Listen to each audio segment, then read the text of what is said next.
Hello. So we want to find the first six terms. So we want the first six terms of the power series for these two power series being multiplied together centered at the origin. So kind of here's the idea. The idea is that here's f of x and here's g of x.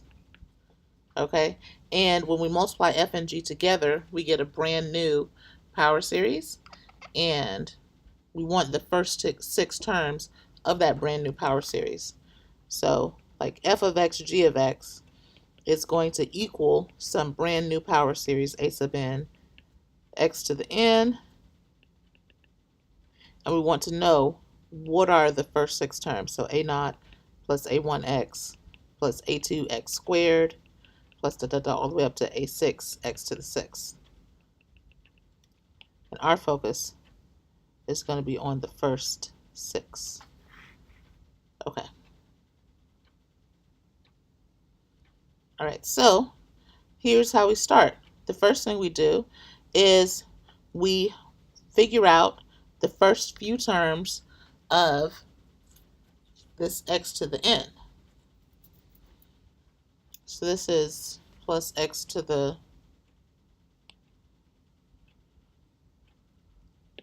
1 plus x squared over 2 plus x cubed over 3 factorial plus x to the 4th over 4 factorial plus x to the 5th over 5 factorial plus dot dot dot. And then over here we have the first few terms of this power series, x minus x cubed over 3 factorial plus x to the 5th over 5 factorial. And then what is the next term? Do you know what it is? It's going to be minus x to the 7th over 7 factorial plus dot dot dot.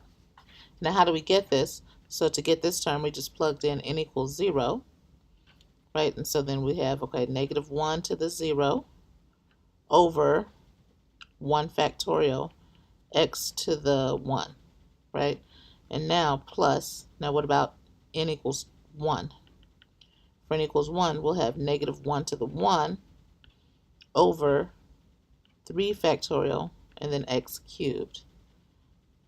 And then for n equals 2, we'll have negative 1 squared over 5 factorial x to the 5th, right? So you see what's happening here.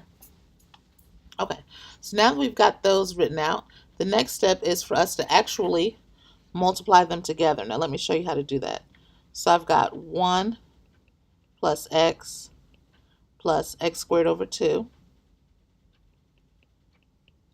plus x cubed over 3 factorial plus x to the 4th over 4 factorial plus x to the 5th over 5 factorial plus x to the 6th over 6 factorial plus x to the 7th over 7th factorial dot dot dot. Okay, times, now I'm going to have x minus x cubed over 3 factorial plus x to the 5th over 5 factorial minus x to the 7th over 7 factorial plus x to the 9th over 9 factorial minus plus dot dot dot. So now I need to keep track of my terms very carefully. So here's what I'm going to do.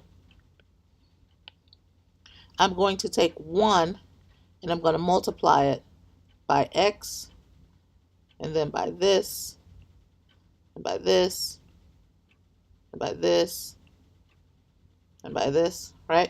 And then I'm going to take x and multiply it by x cubed, right? So each of these terms I'm going to just do this. Is basically FOIL, but FOIL kind of at the monster level. This one. So I do it methodically to make sure that I'm covering every single possible combination, right? So I need everything over here to be multiplied exactly once by everything over here. And then once I do that, I'll combine my like terms. Now, how do I know when to stop? Well, for instance, just looking at this, I don't need really this x to the 7th over 7 factorial. Why? Because I'm only interested in the first 6 terms, right? So since I'm only interested in the first 6 terms, I'm going to be stopping at any product that is less than or equal to 6, right? So I want to include anything that's going to have x to the 6th or smaller terms. So I don't need an x to the 7th because that's just going to produce terms that I'm not interested in computing, okay? Do I need the x to the 6th term? Looking at it, apparently I don't need it because the smallest thing it's going to generate is multiplying it by x. I'm going to get an x to the 7th term. And I don't need x to the 7th. I'm stopping at x to the 6th. So let's go ahead and we can actually erase that one too. So that makes life a little easier. I do need this x to the 5th though, right? Because x to the 5th times x is going to give me x to the 6th. Do I need x to the 9th over 9 factorial? I sure do not. And similarly, I don't need x to the 7th. I do need that x to the 5th. Okay, say minus plus dot dot dot. All right, so let's get started now that we kind of have an idea of what we're going to be doing. It's very straightforward. It's just algebra. The key is just making sure that you're very neat with your work so that you're not making careless errors. Okay. So 1 times x, so it's equal to x. And then now I need the 1. So I need 1 times negative x cubed over 3 factorial. So it'll be minus x cubed over 3 factorial. And then 1 times x to the 5th over 5 factorial. So it'll be plus x to the 5th over 5 factorial. Now it's time for me to do my x. So x times x is going to give me x squared. So I have plus x squared. X times negative x cubed over 3 factorial is going to give me negative x to the 4th over 3 factorial. Okay, and then x times x to the 5th over 5 factorial plus x to the 6th over 5 factorial. Now, if you notice, the way that I'm writing these terms is they're kind of off. The reason why is I would like to have regions, kind of columns. So everything that involves x is going to be here. Everything that involves x squared is going to be here. Everything that involves x cubed is going to be here. Everything that involves x to the 4th is going to be here. Right, so that way I've got these little zones, and it makes it easier to combine my like terms at the end. Okay, so we left off with, we need to start with x squared over 2. So x squared over 2 times x, that's going to give me plus x cubed over 2. And then I'll have minus x to the 5th over 2 times 3 factorial. And now x squared over 2 times x to the 5th, I don't need that because that's going to be x to the 7th, so I don't need that. And now what about this x cubed over 3 factorial? That times x is going to be x to the 4th over 3 factorial. Okay, and then x cubed over 3 factorial minus x cubed over 3 factorial is going to be minus x to the 6th over 3 factorial, 3 factorial. Okay, and now what about x to the 4th over 4 factorial? That'll give me x to the 5th over 4 factorial. Now I'm doing x to the 4th over 4 factorial times this. Oh wait, I don't need to do it because that's going to give me a coefficient for x to the 7th power, and I don't need that. And I also don't need this other one. I don't need to multiply by x to the 5th over 5 factorial. So the last one I need is just this last term multiplied by x. And I'll get x to the 6th over 6 factorial. All right. So now is the fun time. I get to add everything up. So I'm going to have x, right, because I've got one x term, and then plus x squared. Okay, now minus x cubed over 3 factorial plus x cubed over 2. So I'm going to write that as plus negative 1 over 3 factorial plus 1/2 times x cubed. Okay, and now what about my x to the 4th terms? They are right here. And I'll have, oh wait, they cancel out. X to the fourth over 3 factorial minus x to the fourth over 3 factorial cancels out. Now what about x to the fifth?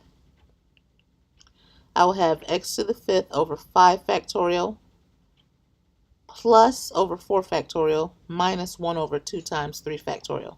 So I have 1 over 5 factorial plus 1 over 4 factorial minus 1 over 2 times 3 factorial, x to the fifth, okay?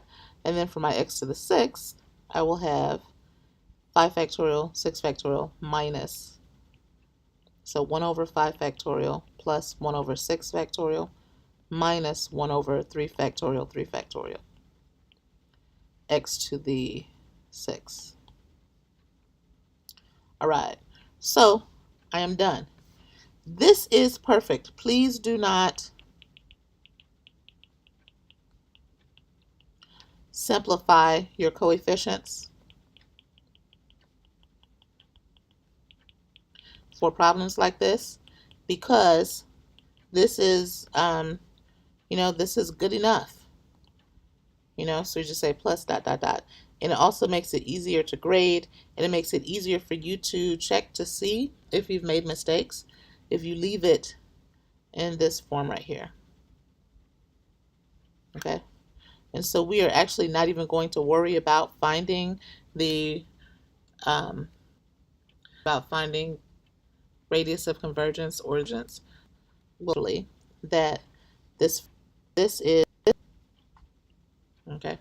So we'll be working with them a little bit more. So for now, for this problem, I just want you to focus on keeping track of your work and kind of combining your like terms and not making careless errors when you're multiplying these.